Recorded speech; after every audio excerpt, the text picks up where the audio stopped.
What if I told you the greatest threat to your independence as you age isn't your cholesterol, not even your blood sugar, but the slow, silent theft of your muscle tissue? For years, we've been told to sip on comforting solutions like bone broth, hoping to stay strong. But a deep dive into the science, a real investigation, reveals a shocking truth. These popular remedies are well-intentioned dead ends. I'm Dr. Emma Collins, a biomedical scientist with a PhD in biomedical science, specializing in nutrition and aging. My work has shown that these trendy foods are missing the one single spark that actually ignites muscle growth, a hidden truth that has been overlooked for far too long. And here's the kicker: reclaiming that strength isn't about complicated workouts. It's about flipping a simple, powerful biological switch. So if you've ever felt your grip strength weaken, or worried that a simple fall could change everything, then stay right here. This is for you. Before we dive in, if that feeling resonates with you at all, just let me know where you're watching from in the comments. I do read them. Now, let's begin. All right, let's begin by dismantling one of the biggest myths in the wellness world today: the idea that bone broth is some kind of miracle food for muscle health. Now, I understand the appeal. I really do. Bone broth has become a cultural symbol of health and comfort. It's warm, it's deeply rooted in tradition, something our grandmothers might have made. When you're feeling under the weather, a warm cup of broth feels nourishing, almost healing. People sip it for gut health, for skin health, hoping for that youthful glow. And more, I hear people recommending it for muscle recovery and strength. It's everywhere. From high-end grocery stores to celebrity health blogs, bone broth and its powdered cousin, collagen protein, are promoted as essential tools for graceful aging. And on the surface, it makes some sense. It feels ancient and wise. And let's be fair, it's not completely without merit. Bone broth does contain certain amino acids, the building blocks of protein. Specifically, it's rich in glycine, proline, and hydroxyproline. These are absolutely fantastic for supporting your connective tissues. Think about the cartilage in your knees, the ligaments that hold your joints together, and the very structure and elasticity of your skin. Collagen is the most abundant protein in the body, and these are the primary components it uses for repair. So, if your main concern is joint health or skin texture, having some collagen in your diet can be supportive. There is a place for it. But, and this is a fundamentally important but, when we ask the most critical question for our topic today: does bone broth actually help us fight sarcopenia and build skeletal muscle? The science gives us a very, very clear answer. Not really. It's just not the right tool for the job.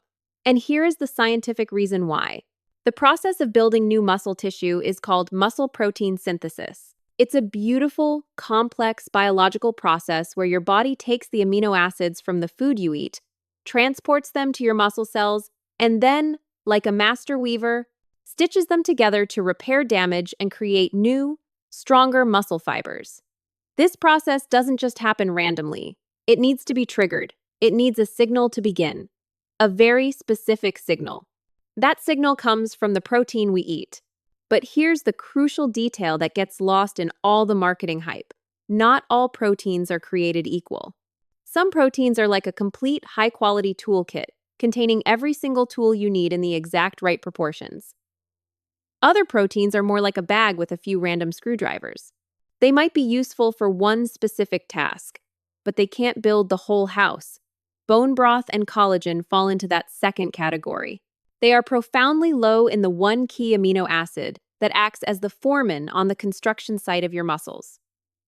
The one that shouts, "Okay, everyone, time to get to work." That critical amino acid is named leucine. Leucine is the spark plug. It's the ignition switch in your car. Let me give you an analogy I use often because it makes this concept crystal clear. Imagine your muscle-building machinery is a powerful engine ready to go. The other amino acids, like glycine and proline from bone broth, are the gasoline. You can have a full tank of gas, You can pour gallons and gallons of it into your system, but if you don't have the key to turn the ignition, that engine will never, ever start. The car will just sit there, full of potential, but going nowhere. Leucine is the key. Without enough leucine in a meal, that powerful muscle-building engine inside you never truly turns on. It just idles. And this isn't just a theory. It's been tested directly in clinical trials. When researchers compare collagen protein to other protein sources like whey protein, the results are consistent and dramatic. One study in older adults found that the group supplementing with collagen protein did not experience the same gains in muscle mass or strength compared to the group that consumed whey protein, even when the total grams of protein were the same. It makes perfect sense when you look at it from a cellular level. Collagen simply lacks the correct amino acid profile to maximally activate the anabolic or building machinery inside your muscle cells. You're providing the wrong building materials for the job at hand. You wouldn't try to build a brick house with lumber, and you can't effectively build skeletal muscle with collagen protein. So, the key takeaway here is this. Please do not be fooled by trendy wellness narratives that oversimplify the science. Bone broth might make you feel good. It might offer some benefits for your joints and skin. But it is not the food that will protect your independence, your strength, and your vitality as you age. It will not save you from sarcopenia. To do that, you need a protein source that delivers enough of that key, leucine, to turn the ignition switch in your muscles. And that brings us to the real solution. So now that we've cleared up the myth about bone broth, let's shift our focus to the real hero of this story, the actual key player in muscle health, leucine. If there is only one nutrient you remember from our entire conversation today, I want it to be this one, leucine. It's what's known as a branched-chain amino acid, or BCAA, but you don't need to remember that part.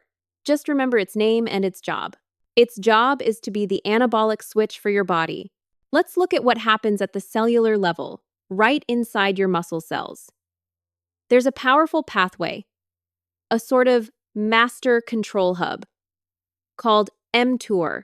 That stands for mechanistic target of rapamycin.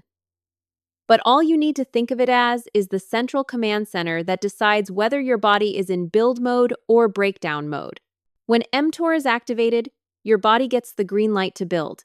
It launches muscle protein synthesis, and your body starts creating new muscle fibers. When mTOR is dormant, that signal is off. Leucine is the primary signal that flips this mTOR switch to on. When you eat a meal rich in leucine, the levels of this amino acid rise in your bloodstream. As it floods into your muscle cells, it directly interacts with the mTOR pathway and activates it. It's like a key fitting perfectly into a lock. This activation, in turn, unleashes the cascade of events that leads to the building of new muscle. Without enough leucine, that switch stays off no matter how much total protein you might eat. This is a non-negotiable biological fact. The research on this is incredibly clear and has been replicated for decades in studies involving both younger and older adults. The science shows that muscle protein synthesis only fully activates when the amount of leucine in a single meal crosses a certain threshold. Think of it like a light switch that needs a certain amount of pressure to click on. A light tap won't do it. You have to press it firmly. That threshold, for most adults, is about 2.5 to 3 grams of leucine in a single meal. Now, that might not sound like a lot, but here's the catch, where things like bone broth fail so spectacularly. Not all foods deliver this amount efficiently. For example, to get even close to that 2.5 gram threshold, you would have to drink cups and cups, possibly even quarts of bone broth. It's simply not practical. You'd barely scrape together half a gram. Contrast that with a single scoop of a high-quality whey protein powder mixed with water, which can easily give you nearly 3 grams of leucine in one convenient serving. The difference is night and day. Let's go back to an analogy. Imagine your muscle is a factory. The workers are all the other amino acids, lined up and ready to build new structures. But the factory gates are locked. Leucine is the security guard with the only key to unlock those gates.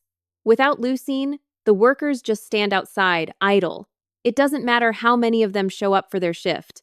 Nothing gets done. But when Leucine, the guard with the key, arrives and unlocks the gates, production begins immediately and efficiently. This is precisely why leucine-rich proteins are consistently shown in clinical trials to increase lean body mass, improve strength, and support metabolic health. This effect is even more pronounced in older adults. As we age, our muscles can become somewhat resistant to the signals to grow. This is called anabolic resistance. It means we need an even stronger, clearer signal to get the same muscle-building response we had when we were younger. We need to press that light switch a little harder. Providing a meal with that full 2.5 to 3 grams of leucine is one of the most powerful ways to overcome this resistance and tell your body, loud and clear, that it's time to build and repair. It's one of the most effective natural tools we have to fight the progression of sarcopenia. So, here's where this becomes incredibly practical for your daily life. If you want to consistently activate muscle protein synthesis throughout the day, you need to make sure that each of your main meals contains a protein source that is rich in leucine. Foods like whey protein, eggs, chicken breast, lean beef, salmon, and even plant-based sources like soy, when eaten in sufficient amounts, can help you reach that critical 2.5 to 3 gram threshold. And hitting this number 3 times a day at breakfast, lunch, and dinner is far, far more effective than eating one huge protein-heavy meal at the end of the day and very little protein the rest of the day. We'll talk more about that timing later. The main takeaway for now is this. Leucine is not just another amino acid. It is the anabolic switch. It is the key. If you don't reach the threshold, you are leaving muscle growth potential on the table. And over time, meal after meal, day after day, that adds up. It can mean faster muscle loss, a slower metabolism, and a greater risk of frailty and loss of independence. But if you do reach that threshold consistently, you are essentially reprogramming your muscles to stay young and resilient, no matter your chronological age. Okay, so now that we understand the critical role of leucine as the anabolic switch, the next logical question is, which foods actually provide enough of it to matter? This is where the distinction between what we call high-quality proteins and proteins like collagen becomes crystal clear. High-quality proteins are also known as complete proteins.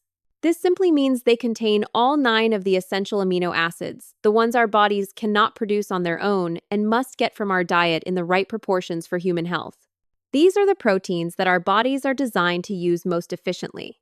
The list of these foods includes some you've already heard me mention: whey protein, eggs, fish like salmon and tuna, poultry like chicken and turkey, lean red meat, and yes, even plant-based sources like soy can be high quality when consumed in sufficient amounts. What makes these proteins so different is that they don't just provide leucine. They deliver the complete toolkit of amino acids your body needs to both activate muscle protein synthesis with leucine and then sustain that process with all the other necessary building blocks. Let me give you some very concrete, real-world examples so you can visualize this. A typical serving of whey protein isolate, about 1 scoop, delivers close to 3 grams of leucine. That is enough, all on its own, to fully activate mTOR and maximize muscle protein synthesis. It's incredibly efficient. Let's talk about eggs. Eggs are a nutritional powerhouse. Depending on their size, 1 large egg gives you about half a gram of leucine. So, if you have a breakfast of 3 or 4 scrambled eggs, you are getting very close to or even hitting that anabolic threshold right at the start of your day. How about salmon or chicken breast? A modest 4-ounce serving, which is about the size of a deck of cards, supplies over 2 grams of leucine, plus a full spectrum of all the other essential amino acids. These foods essentially hand your muscle cells everything they need on a silver platter to repair, regenerate, and grow stronger. Now, let's compare this again with collagen or bone broth. A standard serving of collagen powder has less than half a gram of leucine. Bone broth often delivers even less, depending on how it's made.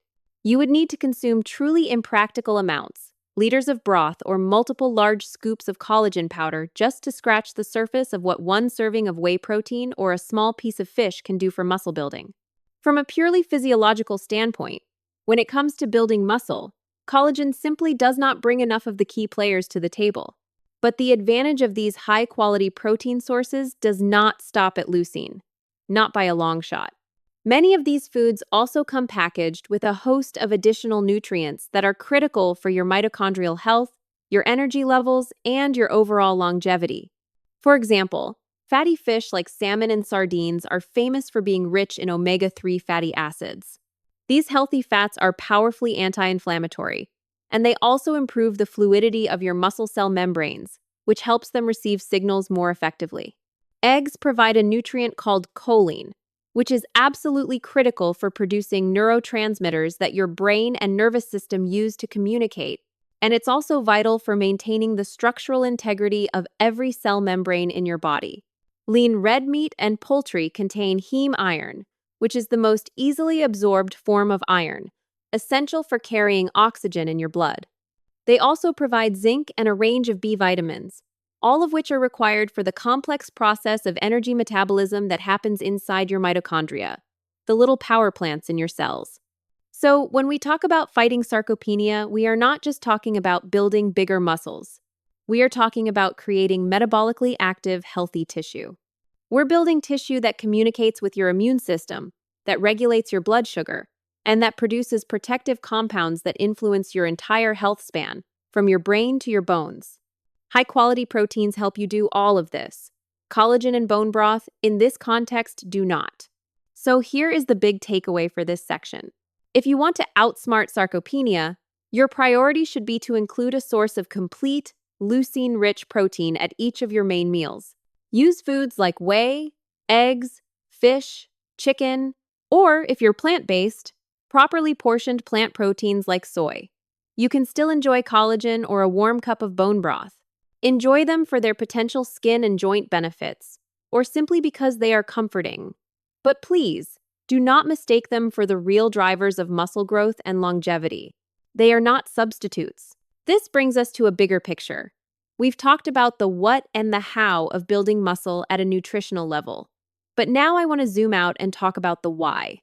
Because protecting your muscle mass is about so much more than just strength. Muscle is not just a tissue for movement.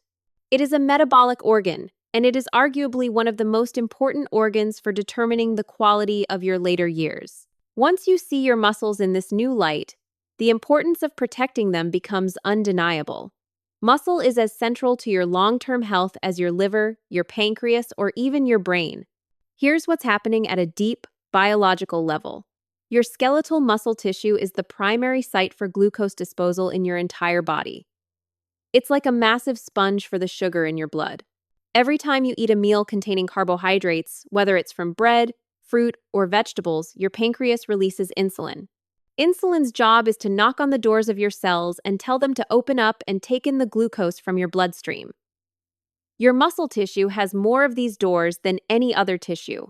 If you have an abundance of healthy, active muscle, your body handles that glucose with incredible ease. The muscles soak it up, either storing it as glycogen for later use or burning it for immediate energy.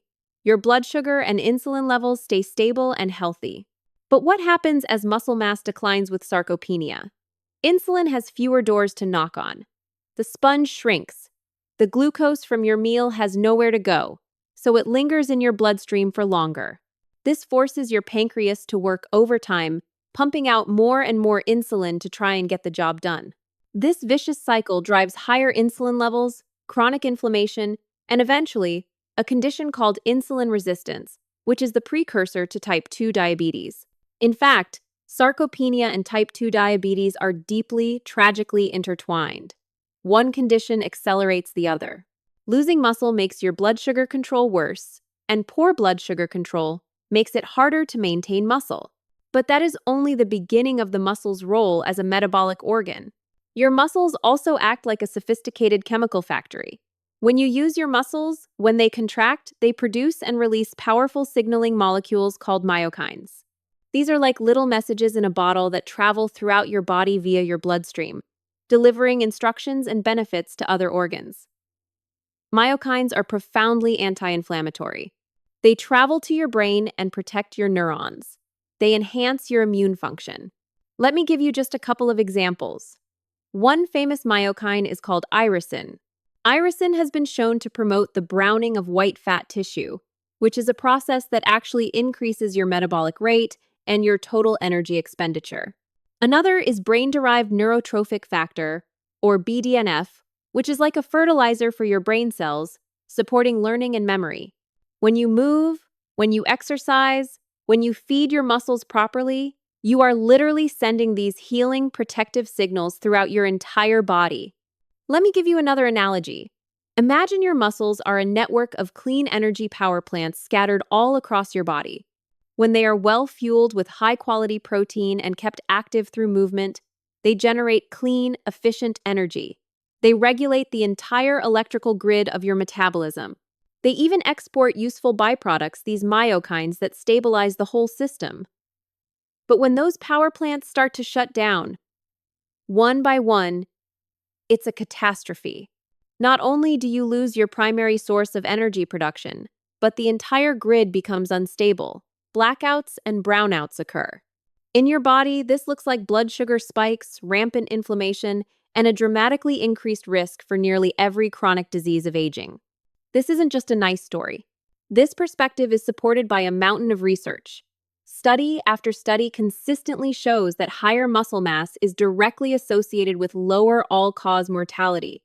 That means a lower risk of dying from any cause. It's linked to better cognitive outcomes in aging and a reduced risk of metabolic diseases. Even modest increases in muscle, achieved through simple resistance training and adequate protein intake, can dramatically improve your health span, the number of years you live in good health. On the flip side, the loss of muscle mass is one of the single strongest predictors of frailty, disability, and the loss of independence in later life. So, here is the ultimate message of this section. Maintaining your muscles is not about vanity. It is not just about looking toned or being able to lift heavy things. It is a survival strategy. Your muscle is your metabolic sink for glucose. It is your personal factory for anti-inflammatory signals. It is your safeguard against aging-related decline. And the way you protect and nurture this vital organ is by consistently activating muscle protein synthesis with leucine-rich, high-quality proteins, combined with regular movement that signals to your muscle to stay alive, stay active, and stay strong. This now brings us to another layer of nuance, a practical strategy that can make all the difference. Timing. Because when it comes to protecting your muscle and reversing sarcopenia, it's not just about how much protein you eat. It's also about when you eat it and how you pair it with movement. Here is what the science shows us. Muscle protein synthesis, that building process we've been talking about, is not a switch that stays on for 24 hours once you hit your leucine threshold.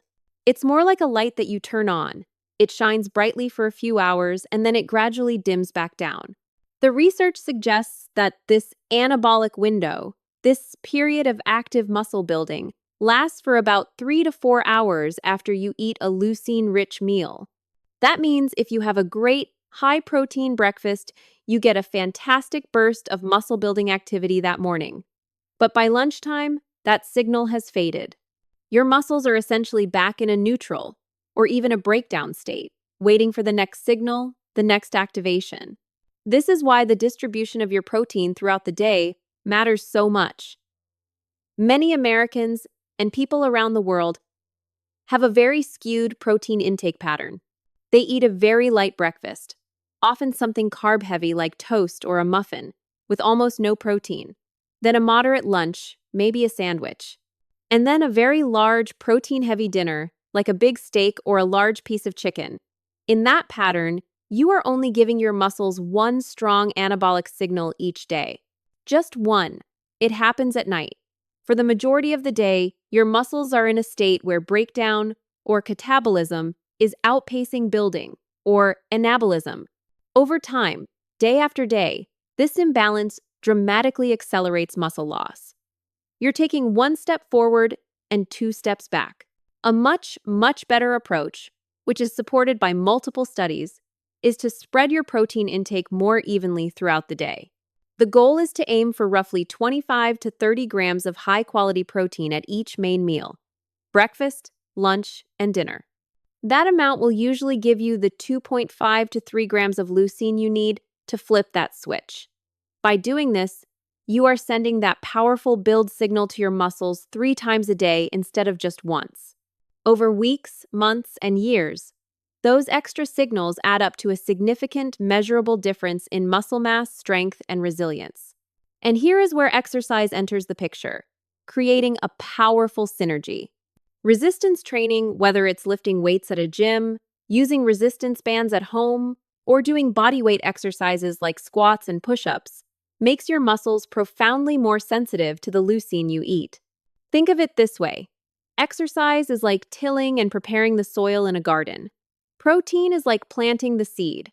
If you just throw a seed onto hard, unprepared ground, its chances of growing are very limited.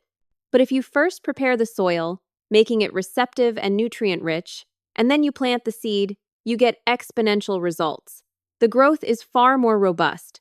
One striking study conducted in older adults perfectly illustrates this. It showed that combining resistance training with adequate protein intake tripled the gains in lean muscle mass compared to what was achieved with either protein alone or exercise alone. The combination was far more powerful than the sum of its parts.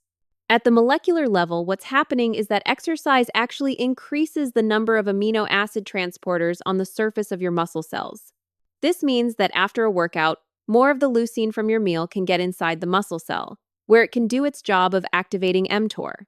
Exercise also stimulates mitochondrial biogenesis, the creation of new mitochondria, those energy powerhouses, giving your muscles more energy to sustain their function and growth. So, here is the practical protocol that emerges from this science.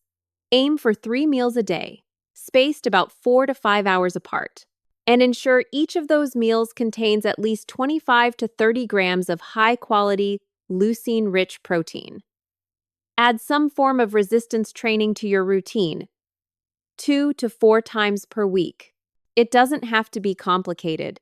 And whenever possible, try to pair one of your largest protein meals with your workout, ideally consuming it within an hour or two after you finish exercising, to take full advantage of that heightened sensitivity.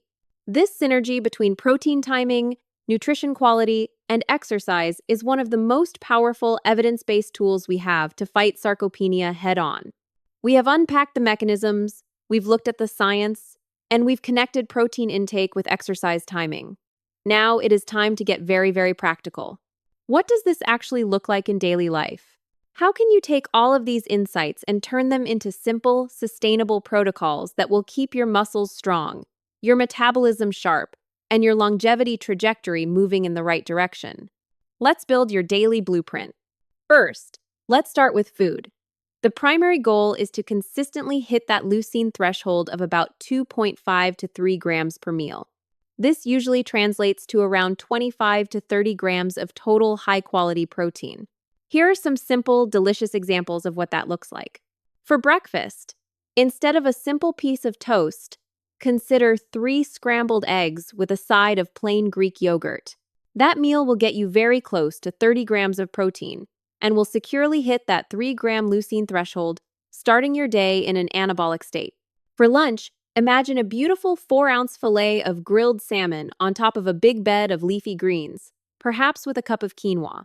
This easily delivers over 30 grams of protein, along with those anti-inflammatory omega-3 fatty acids we talked about, plus fiber and essential micronutrients like magnesium and potassium from the greens.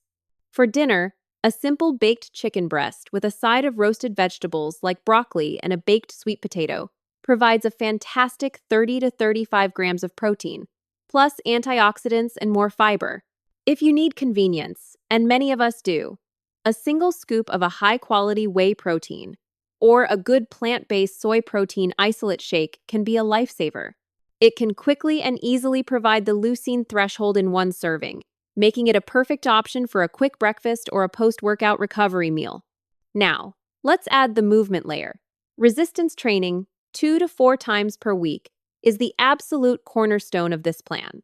This can mean classic weightlifting at a gym, but it absolutely does not have to.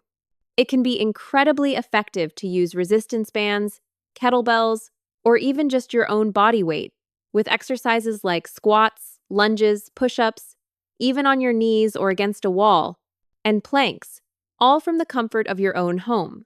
The key is to challenge your muscles enough to signal to them that they need to adapt and grow stronger. You should feel the effort. Combine this with daily activities like walking or cycling to keep your mitochondria active and systemic inflammation low. But here is a critical nuance. What you do outside of your meals and your workouts matters just as much. Lifestyle is the third essential leg of this stool. Sleep is when the vast majority of your body's repair and muscle growth actually occurs. Poor sleep, or not enough of it, undermines protein synthesis and disrupts the delicate balance of your hormones, like growth hormone. You should aim for 7 to 9 hours of high-quality sleep per night, ideally aligned with your natural circadian rhythm. Stress management is equally important.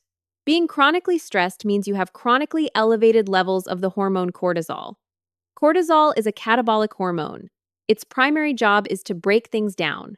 It actively promotes the breakdown of muscle tissue and increases inflammation. So finding tools to manage stress is not a luxury. It's a necessity for muscle preservation. This could be a meditation practice, spending time in nature, using a sauna, or even brief cold exposure like a cold shower. These practices create a small, manageable stress that actually builds your body's resilience instead of breaking it down. And finally, let's not forget the micronutrients. Your muscle tissue depends on so much more than just amino acids. Magnesium is required for hundreds of biochemical reactions in your body, including the production of ATP, the basic unit of cellular energy. Vitamin D is technically a hormone, and it directly regulates muscle function and strength. Omega-3 fatty acids, as we mentioned, help to lower inflammation, creating a better environment for muscle growth. And creatine, a naturally occurring compound found in red meat and also available as a very safe and effective supplement, directly boosts your muscles' energy reserves and performance. These are not optional add-ons. They are part of the fundamental metabolic toolkit your muscles rely on every single day to function optimally. So, here is your daily protocol in the simplest terms. 3 leucine-rich meals spaced throughout the day. Resistance training at least twice, ideally 3 times per week. Prioritize adequate, high-quality sleep. Actively manage your stress. And build it all on a foundation of micronutrient-rich whole foods. Use convenient tools like whey or plant-based protein powders when your lifestyle demands it. And consider layering in supportive supplements like creatine and omega-3 seconds, especially if your diet falls short in those areas. With this blueprint, you are not just eating for today's energy. You are eating and moving for your future self. You are investing in cellular resilience, in mitochondrial function, and in decades of continued independence. This is how you outsmart sarcopenia, not with fads or miracle broths, but with consistent, evidence-based daily practices that reprogram your biology for strength and longevity. We have covered a lot of ground together today, so let's bring it all home. You made it. And what you've just discovered isn't just a collection of facts about nutrition. You've been given a blueprint for taking back control at the cellular level. We started by dismantling the myth of bone broth, and from there we uncovered the real key: leucine. That powerful switch that ignites muscle growth. We saw why high-quality proteins are in a league of their own, and most importantly, we reframed muscle as what it truly is: your body's vital metabolic organ. This is the power of understanding the why behind the what. Now, I am not asking you to change everything overnight. Real, lasting change begins with a single, simple step. So here is my challenge to you. Just do one thing. This week, choose one meal and add a source of high-quality, leucine-rich protein. Maybe it's a protein shake for breakfast. Maybe it's a few eggs in the morning. Maybe it's a piece of salmon at lunch. That's it. Just one meal. That is how every great journey of transformation begins. And so we can build a strong community together, right here. If you feel inspired and are ready to take that first step with me, please comment with the phrase "ready for action" below. It lets me know you're here, and it inspires others to join in. I do read every single comment. Please, always remember this. You are so much stronger than you think. Sarcopenia is not inevitable. It is not a mandatory sentence of aging. Your journey to reclaiming your vitality has just begun. Be sure to subscribe so we can continue to walk this path together.